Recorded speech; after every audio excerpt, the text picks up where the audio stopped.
வணக்கம். இன்றைய பதிவில் என்ன பார்க்க போறோம்னா, ஆண்கள் ஜாதகத்துல கலத்திர தோஷத்தை பத்தி பார்த்துட்டு இருக்கிறோம். சுக்கிரன் பார்த்தீங்கன்னா, என்ன நிலைமையில் இருக்கோ அதுதான் பார்த்தீங்கன்னா, மன வாழ்க்கையில அவங்களுடைய வாழ்வியலே அப்படித்தான் இருக்கும். ஒரு சுக்கிரன் பார்த்தீங்கன்னா, ஆண்கள் ஜாதகத்துல ஆட்சி பெற்றோ, உச்சம் பெற்றோ, நல்ல நிலைமையிலயோ இருக்கணும். ஒரு நட்பு வீட்டிலேயோ மறையாம இருக்கணும்.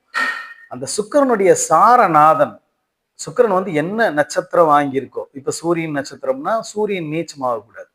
அதே மாதிரி செவ்வாய் நட்சத்திரம்னா செவ்வாய் நீச்சமாகக்கூடாது, அஸ்தமனம் ஆகக்கூடாது. அதே போல புதன்னாலும் அதே தான், குருவுனாலும் அதே தான். அதாவது அஸ்தமனம் நீச்சம் அப்படிங்கிறது ஆகக்கூடாது. சூரியனுக்கு அஸ்தமன தோஷம் இல்லை, அதனால சூரியனாலதான் எல்லா கிரகத்துக்கும் அஸ்தமனம். அதனால சூரியன் நீச்சமாகக்கூடாது. சுக்கிரனுடைய சாரம், சுக்கிரன் எந்த நட்சத்திரத்தில் இருக்கோ அந்த நட்சத்திரம் பாத்தீங்கன்னா கெடக்கூடாது, நீச்சமாகக்கூடாது, அஸ்தமனமாகக்கூடாது. இது ரெண்டுமே பாத்தீங்கன்னா மன வாழ்க்கையில பாதிக்கிறது தான். அதே மாதிரி சுக்கிரன் பாத்தீங்கன்னா ராகு கேதுனுடைய நட்சத்திரத்தில் இருக்காது. அந்த ராகு கேதுனுடைய நட்சத்திரத்துல இருந்து அந்த ராகு கேதுக்கள் 6ஆம் வீட்லயோ 8ஆம் வீட்லயோ இருக்கிறது. இது பிரச்சனைகளையும் பிரிவினையும் வழக்குகளையும் தரக்கூடியது. சுக்கிரன் அஸ்வினி மகம் சதயம் நட்சத்திரத்துல இருந்து அந்த அதாவது ராகுவோ கேதுவோ 6ஆம் ஸ்தானம், சுக்கிரனுக்கு 6ஆம் ஸ்தானத்திலேயோ 8ஆம் ஸ்தானத்திலேயோ இருந்தா அது பிரச்சனைகளையும் வம்பு வழக்கையிலையும் தரக்கூடியது, பிரிவினையிலையும் தரக்கூடியது தான்.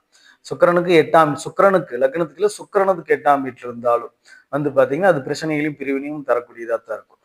சப்போஸ் அந்த சாரநாதன் லக்னத்துக்கு 8ல மறைஞ்சாலும் கூட அது பிரச்சனையும் பிரிவினையும் தரக்கூடியதா தான் இருக்கும். இந்த கலத்தர தோஷத்துக்கு காரணம். எவ்வளவு ஜாதகங்களை பொருத்தம் பார்த்து சேர்த்து வச்சாலும் சுக்கிரன் அப்படிங்கிறது பலவீனமாச்சுன்னா மன வாழ்க்கையில மிகுந்த போராட்டம் இருக்கும். அது சாரநாதன் கிடக்கூடாது. போன வீடியோல நம்ம சுக்கிரனுடைய தன்மை எப்படி இருக்குன்னு பார்த்தோம். இதுல பாத்தீங்கன்னா சுக்கிரனுடைய சாரம், சுக்கிரன் என்ன நட்சத்திரத்தில் இருக்காரோ அந்த நட்சத்திர சாரம் பாத்தீங்கன்னா 6ஆம் வீடு 8ஆம் வீடு, அதே மாதிரி நீச்சம் ஆகிறது அஸ்தமனம் ஆகிறது இருக்கக்கூடாது. இருந்தா பிரச்சனைகள் தான். இந்த நீச்சம் அஸ்தமனம் அப்படிங்கிறத கடுமையான பிரச்சனையை தரக்கூடியது. அதே போல ராகுகேது நட்சத்திரத்துல இருந்தாலும் அந்த நட்சத்திரம் அதிபதி பாத்தீங்கன்னா 8ஆம் ஸ்தானத்திலயும் 6ஆம் ஸ்தானத்திலயும் மறையிறது பாத்தீங்கன்னா பிரச்சனை தரக்கூடியது. மன வாழ்க்கையில மிகுந்த போராட்டங்களை தரக்கூடியதா இருக்கும். சிலருக்கு திருமணம் தாமதமாகும், சிலருக்கு திருமண வாழ்க்கையில பிரிவினைகள் வந்துடும், வம்பு வழக்குகள்ல இருப்பாங்க. சிலர் பெண்கள்னால பிரச்சனை, ஒரு கல்யாணம் 2 கல்யாணம் தொடர்ந்து போய் இருக்கும். காரணம் சுக்கிரன் பாத்தீங்கன்னா பலவீனம் அடையிறது. சுக்கிரனுடைய சாரநாதன் இதே நிலைமை தான் பாத்தீங்கன்னா வரும். நம்ம ஜாதகத்திலேயே செக் பண்ணி பார்த்துக்கலாம். இந்த பதிவு உங்களுக்கு பிடிச்சா சப்ஸ்கிரைப் பண்ணுங்க, ஷேர் பண்ணுங்க, மறக்காம பெல் ஐக்கான் கிளிக் பண்ணிக்கோங்க. நன்றி, வணக்கம்.